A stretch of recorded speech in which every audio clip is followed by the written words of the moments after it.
Sir, இந்த தீர்ப்பில் வழங்கப்பட்டிருக்கிற அதில் எவிடன்ஸை காட்டப்பட்டிருக்கிற பேரா number 25.7 the words are used by the accused is in order to make the victim child to believe him as the university staff and to threaten her to submit herself for the lust, nothing else.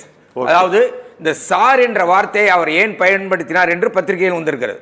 அது எதுக்காகனா தன்னை ஒரு university staff அண்ணா பல்கலைக்கழகத்தில் வேலை செய்கிற ஒருவர் என்று சொல்வதற்காகவும் அந்த ஃபோனை ஒரு ஏரோப்ளைன் மோடில் ஃபோனை எடுத்து சும்மா ஒரு சார்னு சொல்லிட்டு வைக்கிற மாதிரியும் அது ஒரு நாடகம் ஆடி அந்த பொண்ணை த்ரெட்டன் பண்ண தான் பயன்படுத்தியிருக்காரு என்று சொல்லி அந்த மெட்டீரியல் எவிடன்ஸ்லேயே அதை கொண்டு வந்திருக்காங்க.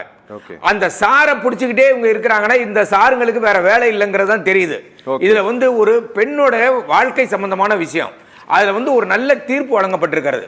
பொள்ளாச்சி வழக்கில் எத்தனை வருஷத்துக்கு அப்புறம் தீர்ப்பு கிடைச்சது? உண்ணா வழக்கில் எப்பங்க நடந்தது? ஆசிஃபா வழக்கு எப்படிங்க நடந்தது? ஹத்ராஸ் வழக்கு எப்படிங்க நடந்தது? இதையெல்லாம் அண்ணாமலை பேச தயாரா இருக்காரா? ஆசிஃபாங்கிற ஒரு 6 வயது குழந்தையை கற்பழித்து விட்டு 3 எம்எல்ஏ சேர்த்து ஊர்வலம் போறாங்க, வழக்கறிஞரை சேர்த்து ஊர்வலம் போறாங்க. யாரு? பிஜேபி எம்எல்ஏக்கள். அப்ப அவங்க பேசல. உண்ணாவில பிஜேபி எம்எல்ஏவே தன்னுடைய வீட்டுக்கு வேலை தேடி கேட்டு வந்த ஒரு பெண்ணை கற்பழித்து விட்டு அந்த குடும்பத்தையே அழிச்சிடறான். அந்த பெண்ணு தப்பிச்சு டெல்லிக்கு புறப்பட்டு போலான்னு சொன்னா அது லாரியை ஏற்றி கொலை பண்றாங்க, சாகடிக்கிறாங்க. அந்த பெண்ணும் கடைசியில் செத்து போயிட்டா. அப்படியெல்லாம் இங்க ஒன்றும் நடக்கல. இங்க ஒரு தவறு நடந்திருக்கு. ஒரு கட்சியில ஒருத்தர் எல்லாரும் இருப்பான் சார். அண்ணா திமுக திமுக எந்த கட்சியா இருந்தாலும் அல்லது இடதுசாரிகள் மாதிரி ஒரு சல்லடை போட்டு சலிச்சுலாம் யாரும் கட்சிக்கு ஆள் சேர்க்கறது இல்லை. இவருடைய குற்ற வழக்கு பின்னணி எப்படி இருக்கு அதை ரெக்கார்டு கொடுங்கன்னு போலீஸ்கிட்ட கேட்டுட்டுலாம் யாரும் கட்சியை சேர்ப்பதில்லை. தவறு நடக்கலாம். தவறு நடந்த பிறகு அந்த அரசாங்கம் எப்படி நடந்திருக்கிறது என்பதுதான். இன்னைக்கு பாத்தீங்கன்னா அது ஒரு சிறப்பா ஒரு விஷயத்தையும் சொல்லணும் சார்.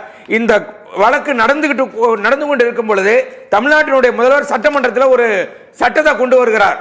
இந்த குழந்தைகள் வல்லுறவுக்கு உட்படுத்தப்பட்டால், அதுவும் குழந்தைகள் 12 வயதுக்கு உட்பட்டவராக இருந்தால் அவர்களுக்கு ஆயுள் தண்டனை கொடுக்க வேண்டும் என்று பாரதிய நியாய சன்ஹிதா சட்டத்துக்கும் பாரதிய நகரிக் சுரக்ஷா சன்ஹிதா சட்டத்துக்கும் அவரு முதலமைச்சரே ஒரு தீர்மானத்தை கொண்டு ஒரு சட்டத்தை நிறைவேற்றி இருக்கிறார். அப்படிப்பட்ட பொறுப்போடு நடந்து கொண்டிருக்கிற பொழுது இப்ப நான் கேட்கிறேன், நீங்க பல வழக்குகளை பொள்ளாச்சியில கையாண்டீங்களே, பொள்ளாச்சியில எப்படி கையாண்டீங்க? சிபிஐ விசாரிச்சாங்க சார். சிபிஐ அப்புறம் கடைசியா வந்தாங்க சார். நீங்க எப்போ வழக்கு பதிவு பண்ணீங்க? அல்லானந்தம் யாரு? அங்க இருக்க கட்சிக்கு என்ன தொடர்பு? அப்பனா அதுல இருக்க மந்திரிகள்ல இருந்து முதலமைச்சர் வரல, அவங்களுக்கு தான் தொடர்புன்னு சொல்ல முடியுமா? அப்ப அவர்களுக்கு தொடர்பு இருக்குன்னு சொன்னா தானே இதை நீங்க நியாயப்படுத்த முடியும். அப்ப அதுல ஒரு மாதிரி இதுல ஒரு மாதிரி பேசக்கூடாது. அதனால இந்த வழக்கு நியாயமாக நடந்திருக்கிறது என்பதுதான் உண்மை.